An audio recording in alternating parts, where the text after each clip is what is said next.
Largos días y placenteras noches. Yo soy Iván G. Reviews y el día de hoy les traigo el resumen de la segunda parte y conclusión de una historia que había dejado por mucho tiempo.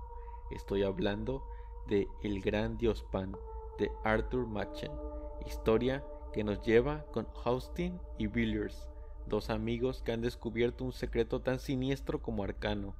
Sin más que decir, y agradeciendo su paciencia, comencemos. Capítulo 5. La carta de advertencia. La historia continúa con Austin y Villiers. Este último le comenta a su amigo de que está convencido de que lo que ocurrió en Paul Street y la historia de los Herbert es un mero episodio de una historia extraordinaria. Le confiesa que cuando le preguntó por Herbert hace unos meses atrás, recién se lo había encontrado.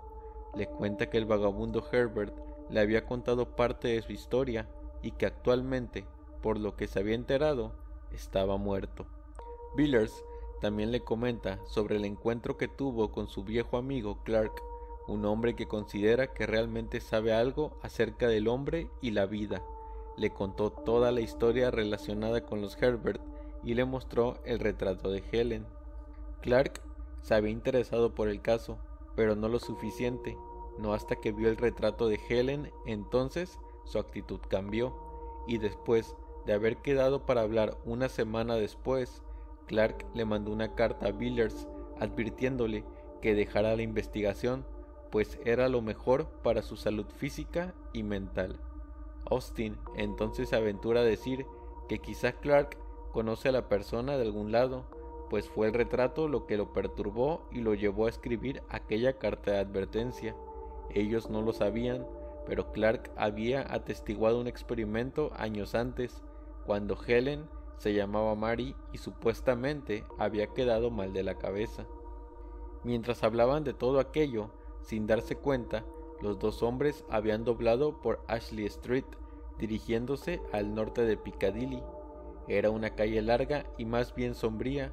Un gusto más brillante había iluminado las oscuras casas con flores y cortinas alegres, y una alegre pintura en las puertas. Villiers observaba el tiempo que Austin terminaba de hablar, y miró una de aquellas casas. De cada alféizar colgaban geranios rojos y blancos, y cada ventana estaba cubierta con cortinas de color narciso. Austin admiró la casa y preguntó de quién era.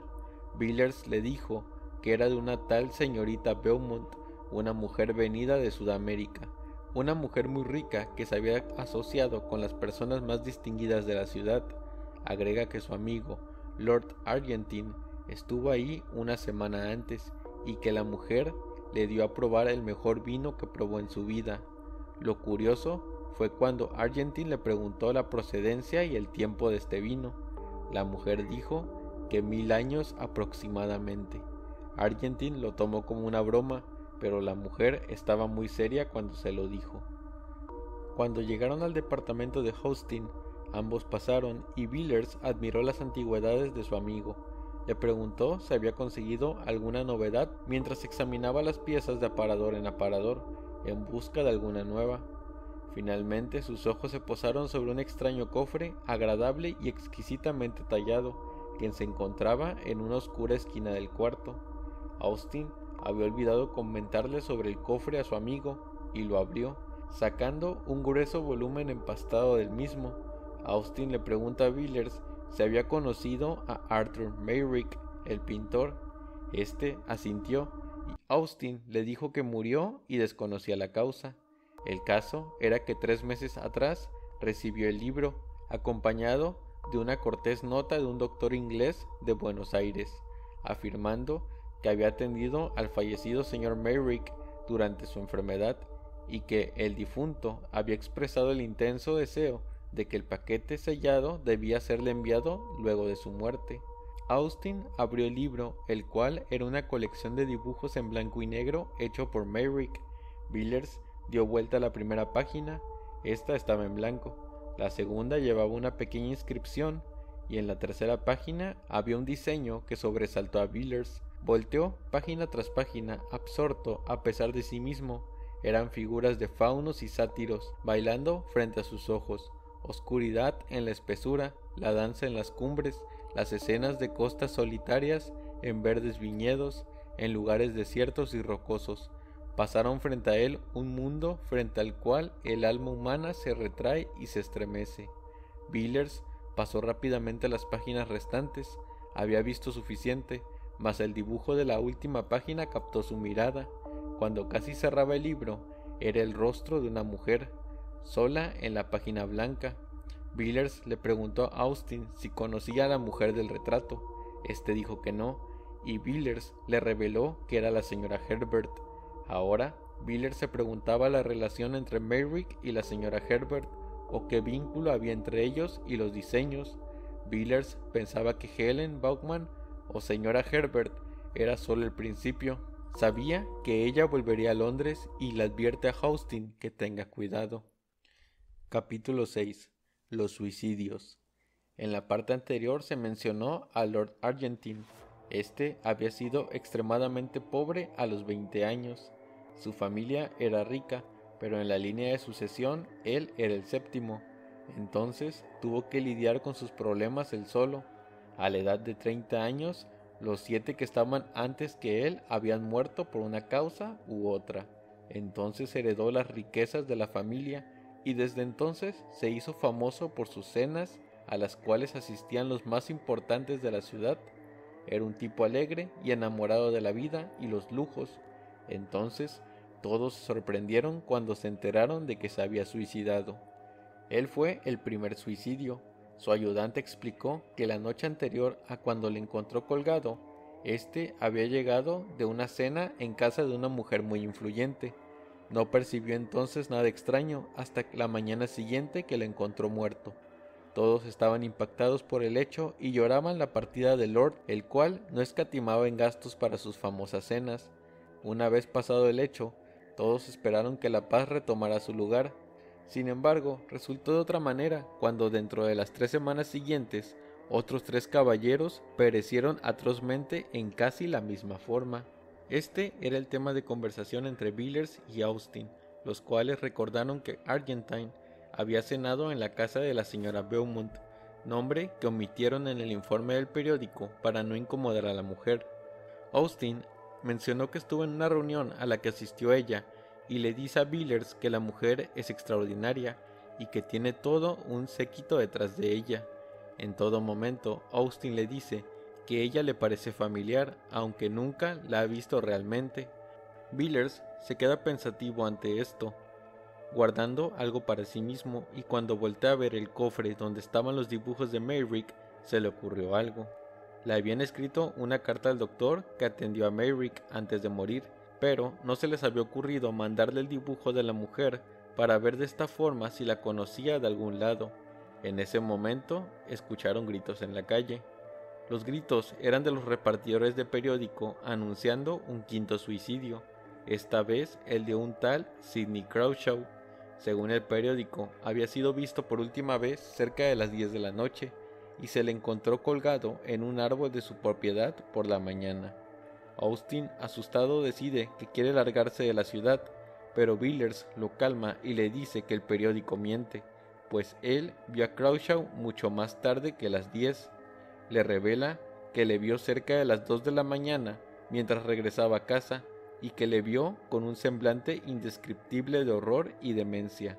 Y lo peor del caso era que éste estaba saliendo de la casa de la mujer Beaumont.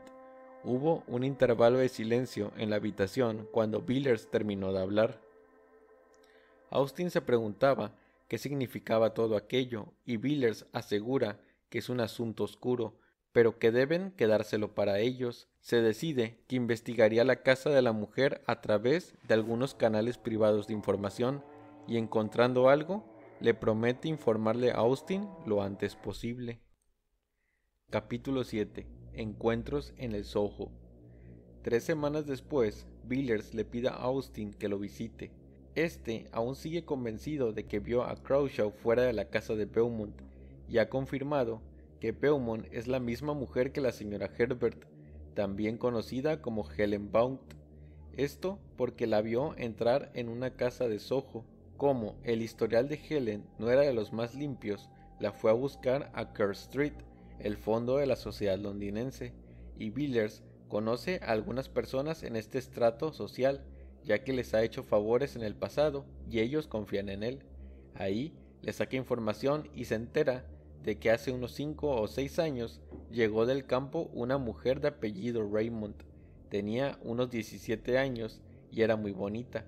A ella se asocian infamias sin nombre, probablemente de carácter sexual. Vivió en el vecindario alrededor de un año y luego desapareció hasta que apareció más tarde en Pole Street, pero siguió volviendo a sus antiguos lugares favoritos con frecuencia y se mudó de tiempo completo al vecindario unos 8 meses atrás. Luego volvió a desaparecer durante unos meses y luego volvió a una habitación del barrio que visita 2 o 3 veces por semana, siempre a las 10 de la mañana. Billers entonces vigiló el lugar y confirmó que Helen, la señorita Raymond, la señora Herbert y la señora Beaumont son todas la misma persona. Billers entonces fue a visitar a Clark y obtiene un manuscrito de él, que describe como un relato del entretenimiento que la señora Beaumont brindó a sus invitados más selectos, escrito por un hombre que escapó con vida pero no viviría muchos años. Austin está disgustado con el manuscrito y está en desacuerdo de la idea de Billers de visitar, junto con Clark, a la señora Beaumont. Billers luego menciona casualmente que ha comprado una cuerda y Austin se da cuenta de que planea matar a Helen. Billers trata de explicarle que le dará a Helen la oportunidad de ahorcarse antes de que llegue la policía. Austin, muy perturbado, le pide que se largue de la casa y cuando sale, Billers se detiene para regresar y decirle que obtuvo noticias del médico que atendió al moribundo Merrick, el pintor. El médico le confirmó que Merrick murió por un shock causado por algo que vio y le dejó casi loco. También le informó que Merrick conoció a Helen Bond meses antes y que fue con la última persona que se relacionó antes de enfermar. Ella era alguien no muy agradable, en palabras del médico. Capítulo 8. Los fragmentos. Esta parte de la historia se presenta como fragmentos de papeles.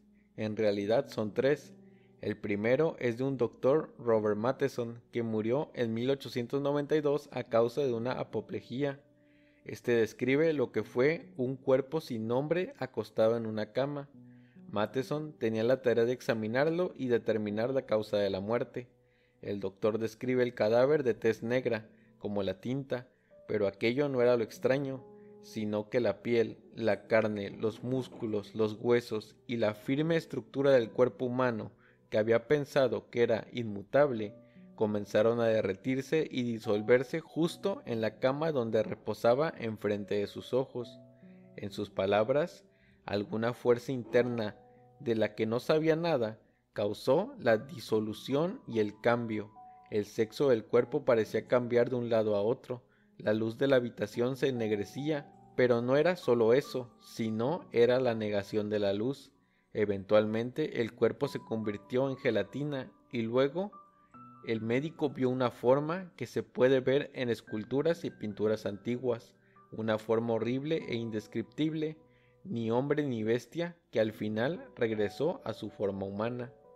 El siguiente fragmento es una carta de Clark al Dr. Raymond. Este da a entender que Helen invocó algo que fue por Rachel. También él sabe que cuando Mary murió, ella no era la misma chica con la que Raymond experimentó y que fue muy alterada por su experimento.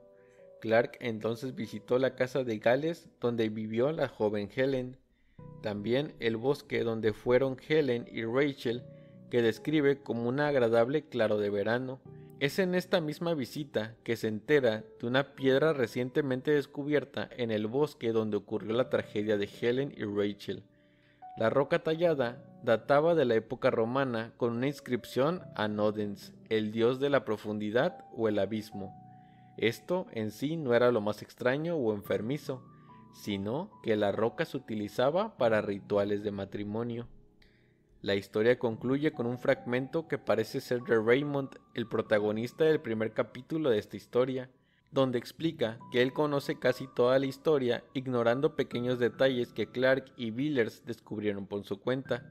Este revela que Mary y Helen no son la misma persona, sino que Helen es la hija de Mary, nacida 9 meses después de la noche del experimento de Raymond. He ahí el parecido de las mismas. Todo el tiempo yació en la cama y pocos días después del parto murió. Raymond asegura que justo al final ella le reconoció, pues vio la antigua mirada de Mary en sus ojos por un segundo y luego murió. Admite que hizo un funesto trabajo aquella noche en el que hizo el experimento y forzó la entrada a la casa de la vida, sin saber o sin importarle lo que sucedería al entrar allí. Le recuerda que el mismo Clark le había dicho que estaba arruinando la razón de un ser humano a causa de un ridículo experimento basado en una teoría absurda. Sin embargo, la teoría no era del todo absurda. Lo que había dicho que Mary vería, lo vio, pero olvidó que ningún ojo humano puede presenciar tal visión sin impunidad, y como recién mencionó, olvidó que cuando la casa de la vida es echada debajo de esa manera, puede entrar aquello para lo cual no poseemos un nombre, y la carne puede convertirse en un velo de horror que uno no se atrevería a expresar. Arrepentido dice que jugó con energías que no comprendía y que el mismo Clark vio el resultado de ello. Esto cuando él, junto con Billers, irrumpieron en la casa de Helen Vaughan y la obligaron prácticamente a atarse la cuerda alrededor del cuello y morir, a pesar de que la muerte fue horrible. Es en este fragmento del relato que se relaciona la primera nota del médico y nos damos cuenta de que el cadáver cambia formas y que se convirtió en gelatina es el de Helen después de haberse ahorcado debido a la intervención que Billers planeaba en el capítulo anterior. El Dr. Raymond continúa su carta admitiendo que supo lo que había hecho desde que la niña nació y cuando a los 5 años la sorprendió no una vez ni dos, sino muchas veces con un compañero de juegos. Aquello era una constante para Raymond y luego de unos pocos años sentía que no podía soportarlo más, por lo que mandó a Helen lejos, a una granja, donde luego conocería a Rachel, donde asustaría a un niño en el bosque y de donde se desarrollaría el resto de toda aquella espantosa historia. Raymond había intuido todo hasta casi el último capítulo. La nota termina con Raymond escribiendo la línea y Helen ahora está con sus compañeros. Y así termina la historia. Los 8 capítulos del Gran Dios Pan presentan diferentes personajes y perspectivas, pero que al final se revelan como parte de una compleja trama de sincronías y complicidades. En términos de lectura, esta excelente novela de Arthur Machen se encuentra entre las mejores del género. Espero la hayan disfrutado y nuevamente me disculpo por la demora al finalizar este resumen. Espero dejen su like, una suscribida y un comentario, eso me ayudaría mucho. Yo soy Iván G Reviews y recuerden, hay otros mundos aparte de este.